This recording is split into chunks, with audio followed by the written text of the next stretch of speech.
Hey guys, it's Samuel Bryan Hill, and I'm really excited to be with you and to share some relationships that I personally have, some of my connections with you, to bring them to you. What I've learned over the last few years as I've worked with entrepreneurs and business owners and startups is we all are facing challenges, but at the end of the day, business at its base is the same. And so if we can look at the experiences of some others that have gone through maybe where we're at today or where we're going tomorrow, it can give us guidance in how to navigate through those waters.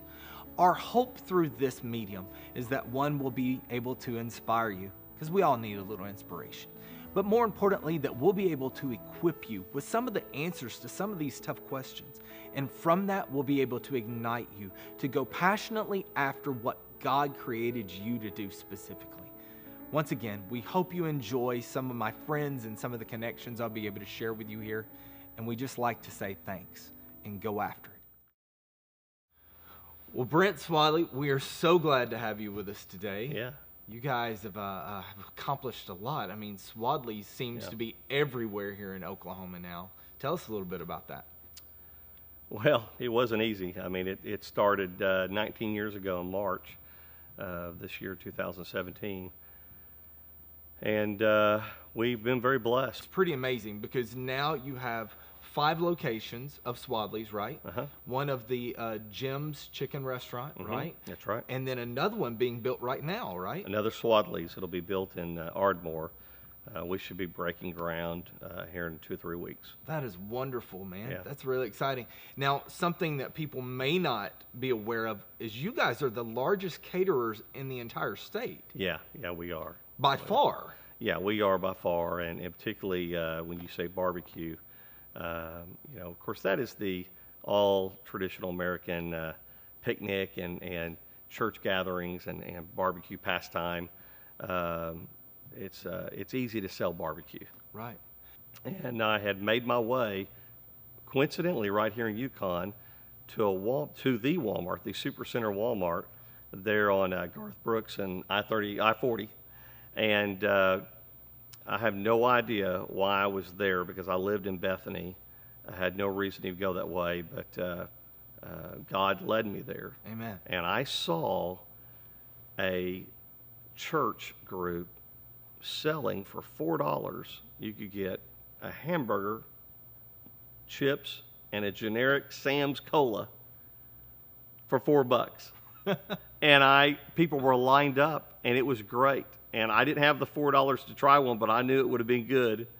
And I'd never seen anything like that before, and it was just like so natural. Yeah, why not? You go to Walmart, grab a burger, going in or coming out, whatever, and there were employees coming out eating.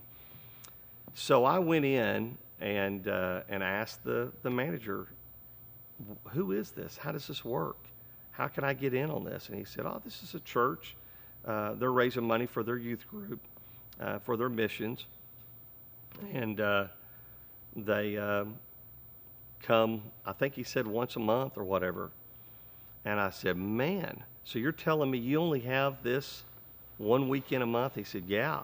Do you want to help out with that? I said, yeah. He said, well, who do you belong to? And I said, no one. Let me ask you this. Who do you raise money for? And he said, well, we're a real big Children's Miracle Network. And that's Walmart's big mission. Right. And I said, well, then let's raise money for them. How about that? And he said, sure, let's do it. And so I had a little New Braunfels, little cast iron, charcoal, not gas, grill in the backyard, falling apart, no tent, had to borrow my neighbor across the street's table to sell from. And we went to that Walmart and sold hamburgers and hot dogs. And my dad loaned me, I think, $75. And he said, son, I'm going to give you that $75. And just when you sell that food, be sure you pull $75 out, thinking to give to him. He said, no, that's what you buy your next day's food with. So we were there for Friday and Saturday, sold out within a few hours, had to go back inside, buy more food. And so that really was the real pinnacle moment for me was, wow, I can sell food and be successful and not be scrutinized and not, be told I'm not as good, and I can learn, from my own mistakes here and get back on my feet and recover. Right. And do that. And so that was 19 years ago, March, that I was selling out of a little grill on the sidewalk in front of Walmart. In front of Walmart. Yeah. Okay. Which changes the dynamic from being the guy in front yeah. of Walmart Yeah. just out of a grill, Yeah. to now Absolutely. 3 years later, we're dealing with 30 employees, yeah. payroll taxes, all of those expenses. Oh, yeah, yeah. Okay. And a real important thing I want to mention was it took about a year, a little over a year, through the divorce and 6 months of a separation, for myself to grow up and man up and be a viable asset to not only my child, my son, but to just the world. Wow. And everything we'd had. And to me, that was the next step, was going to the restaurant. And so I was willing to make that challenge. And in fact, we really failed. Our first restaurant failed on Northwest Highway. And in less than a year's time, I realized that I had too much overhead. My rent was too high. I need to tone down a little bit. Moved into Bethany, Okay. 23rd Street, I remember that location. right across from the old hospital there. And I had half the amount of rent.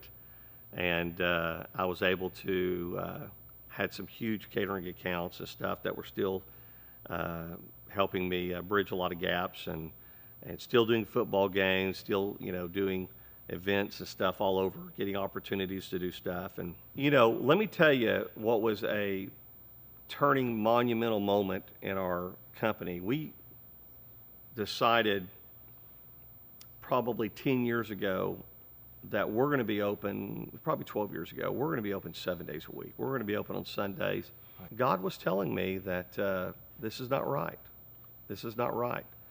So we made a commitment January 1st this year that we were going to be closed on Sundays altogether.